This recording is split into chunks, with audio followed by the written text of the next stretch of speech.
Sterling Heights Public Library. My name is Brent, and I just got back from a week-long Indian cooking class down in North Carolina with Chef Tony Piscaneri. We're going to show you today how to do a carrot salad that he showed us how to do last week. I think you're going to like this. It's really easy. It's really good. There's no cooking involved. So let's talk about our ingredients. We're going to start off with some carrots. We're going to need about a pound of carrots. We're going to need some scallions. We're going to need some cilantro. There's going to be some cashews. We've got some raisins, some garlic, some ginger. We're going to need some lime. We've got some honey, a little oil, and some turmeric. A little salt and pepper just to finish things off. So step one, this is a carrot salad. So we are going to show you how to prep the carrots. This is going to call for about 4 to 5 cups of carrots cut into small matchsticks. That's these little guys here.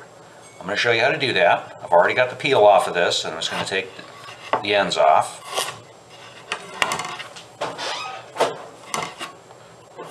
Bust this down into probably 3 to 4 sections. Now, in order to get matchsticks, you're going to cut these things into thin planks. Now, the easiest way to do that is to take one thin slice off of one side of the carrot, so you got a flat surface, flip the thing over, and then cut this into planks that are about as close to 1/8 of an inch as you can get. This does take a little practice, and a sharp knife helps a lot. So once you got the planks done, you can stack a few up, and then just kind of come back at them and do them again in about 1/8 inch lengthwise slices.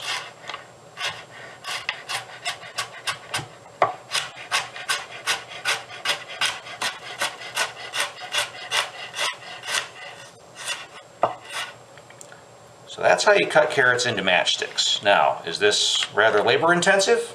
Oh yes. And if you would like to work on your knife skills, or you have lots of extra time on your hands, feel free to do it this way. You want to cheat? Buy shredded carrots, not grated carrots. You still want relatively coarse shreds on these, but these here are pre-done. They're a little bit more expensive than doing them yourself, but unless you are really good with vegetable prep, or really want to work on your knife skills, this can save you quite a bit of time. So we're going to put those in a good sized glass bowl and set them aside for a moment, and we'll touch on some of the other veg prep here. So scallions, I'm sure you've seen me do these a few times. Basically, just take the tip end off, and then just on a bias, come at them in nice thin slices. Remember to keep your fingers back. You're using your knuckles to kind of guide the knife, but you want to keep your fingertips out from under that blade. Keep the forward part of the knife on the board and just rock it back and forth, slicing as you go. So our recipe today calls for about 6 scallions. Depends a little bit on the size of your scallions. The ones I got today are fairly sizable. We're going to use about a cup.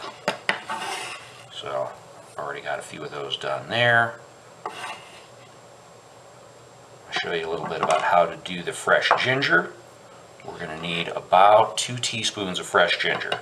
So when you get this stuff, try to avoid pieces of ginger that have got tons and tons of side projections on them. The nice fat piece with not too many wild edges is going to help you quite a bit. And then to peel that, you can use the dull edge of a spoon or the back of your knife and just kind of scrape that off of there. I keep this stuff in the freezer. That way it doesn't go funny on me. And then when I need some, I just pull it out, let it thaw just a little bit, and then go ahead and to mince that, I'm just going to cut it into thin slices. Stack those up, come across them this way,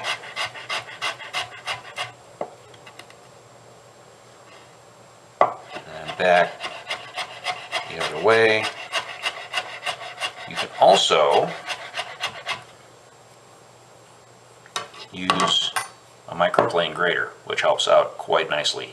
You get yourself, you peel back a little bit of that there, and then just run it on your grater until you've got about the amount you need. That there looks like about how much I'm going to want. So I'm going to go ahead and just put that right in with my carrots. I'm going to add my scallions in there. We've got a little bit of garlic here. So I've already peeled the garlic. And I'm just going to take the root ends off.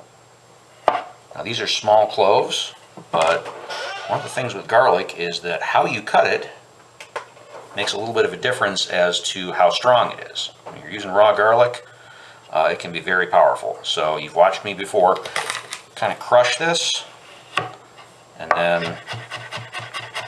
do a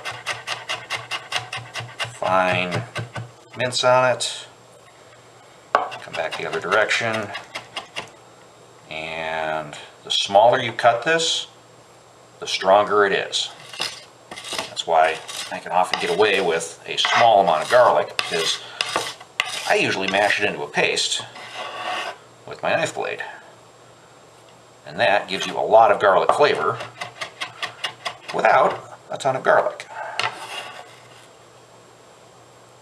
Go ahead and put that right in there as well. We're going to break for a second, and I'll get the rest of the stuff sorted out. Okay. So I mentioned we're going to use some cilantro here. You've seen me do cilantro before, but we're going to use a little bit of the stem today. Not all of it, but the stems on this are nice and tender, and they work out just fine. So I'm going to take several pieces here and just put them in my hand with the stems poking out. Just hold them lightly and just kind of pull the heavy part of the stem out until it just kind of naturally breaks. And I wind up with some stem and a little bit of leaf. And I'm just going to give that a coarse chop. You don't have to stem cilantro each individual stalk at a time. You can actually do a bundle of it that way. So that's all that is. I've already got some prepped here. We're going to need about a cup of chopped cilantro. Now, some people don't like cilantro. So if you fall into that category and you don't like cilantro, you can use fresh parsley. If I was going to do that, I would probably mix in some fresh mint as well, just to give you a little bit of zing and pop there. So we've got the cilantro there, and one of the other ingredients that we've got in here is going to be the juice and zest of lime. Okay, so if you have ever zested citrus before, this one here actually is going to call for the juice of lime and also a combination of lime and orange zest. So I've taken an orange, which I was going to eat anyway, and zested it. So I've got some of that right here. So a microplane grater works really well for this. Now when you're doing this, you want to just kind of run it along there lightly and then keep moving it. Make sure you get the label off your citrus first. And then you want to get just down to where you see the white. You don't want the white, you just want the orange part. So same thing with the lime here. I've already done that here, and I've got some lime zest and some orange zest. We're going to need about a tablespoon of each. And then any unused zest, you can just spread out on the plate and dry, and it works just fine. So there's the lime zest. There's the orange zest. And then I have here about 6 tablespoons of fresh lime juice. This is the juice of about 2, maybe 3 limes. Depends on the size of your limes and how much juice they've got in them. That's going to go right in on top of everything else. We've got about 2/3 of a cup of raisins here. Now I'm using golden raisins. I like golden ones, but you can use regular raisins if you want to. Those are just going to go right in there like that. One of the nice things about the raisins is that these are actually going to plump up a little bit as the juice starts coming together from this. The dressing that we're going to use on this here, some of that's going to absorb right into those raisins. They're going to puff up and they're going to absorb some of those nice flavors. I've got a cup of cashews here. Now, this calls for toasted cashews. If you buy raw cashews, you can toast them yourself, but you can also buy them roasted, which eliminates that step. Now, I put a little bit of a toast on these anyway. If you're going to toast these, be careful because there's a lot of oil in most nuts, cashews in particular, and these things here will burn if you give them half an opportunity to. So I'm just going to go ahead and just give a coarse chop on these. Cashews are nice and tender. They're not going to go skittering all over the house like some other nuts sometimes do. I'm not going real fine on these. I still want some nice chunks.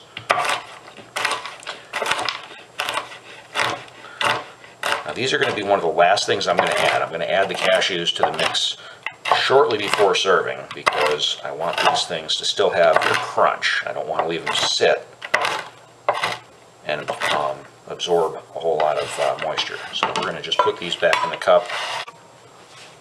So we're going to go ahead and add our oil now. I've got about 1/3 of a cup of olive oil. Is olive oil traditional in Indian cooking? I don't believe it is, but I've got it on hand. This is what Chef Tony used, so this is what we're using. It tasted really good this way. We're going to add about a teaspoon of salt.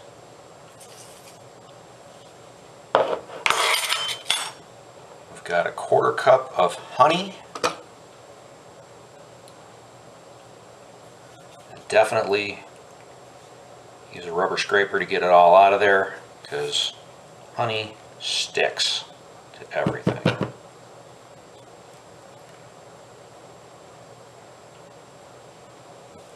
That there. Go ahead and put in a couple of turns of black pepper. And one of our final ingredients here is turmeric. Now, I don't know if you're familiar with turmeric or not. Comes in a couple of different forms. This is the dried stuff here. This is what it looks like in fresh form. It's very closely related to ginger. You would peel it and prepare it the same way, so scrape the skin off with the back of a spoon or back of a knife, and then just mince it finely, same way that you would do the ginger. You could also use the grater on this. One thing about turmeric is that it has a very intense yellow color. The flavor of this is actually pretty subtle. So I would consider it to be an optional ingredient as far as flavor goes. A lot of people like to talk about this in terms of health benefits. I can't speak to the health benefits, but a lot of people think it's pretty cool for those reasons. One thing you want to keep in mind with this stuff, it has an intense yellow color and it stains everything it touches. If this gets on your hands or your countertop, it's going to stay there for a while, so be careful with it. So just for the purposes of mixing this together and not getting it all over the place, I'm going to go ahead and put this into a larger bowl.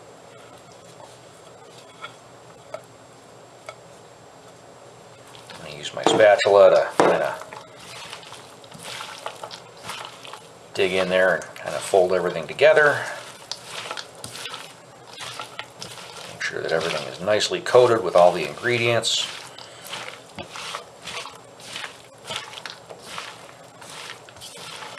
And while you can serve this immediately if you want to, I like to let it sit for half hour or so for some of those flavors to kind of come together and blend. The salt and the honey and the lime juice are also going to get an opportunity to do a little bit of what they call macerate with the vegetables, which means that they're going to pull some of the moisture out of the vegetables, which is going to soften them slightly. They're still going to have a nice crunch, but that will also get everything a chance to kind of blend together. Give those raisins a chance to kind of pull in a little bit of that moisture. We're going to go ahead and add those cashews in at this point.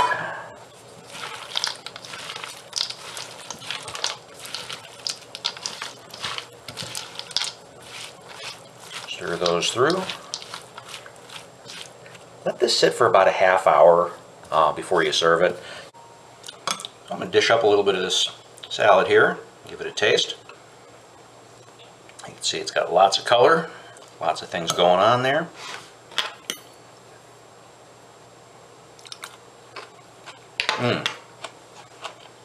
Oh yeah, I like that a lot. So, Easter's coming. Rabbits, carrots, hey, makes sense, right? So, once again, shout out to Chef Tony Piscaneri for sharing this with me and allowing me to share it with you.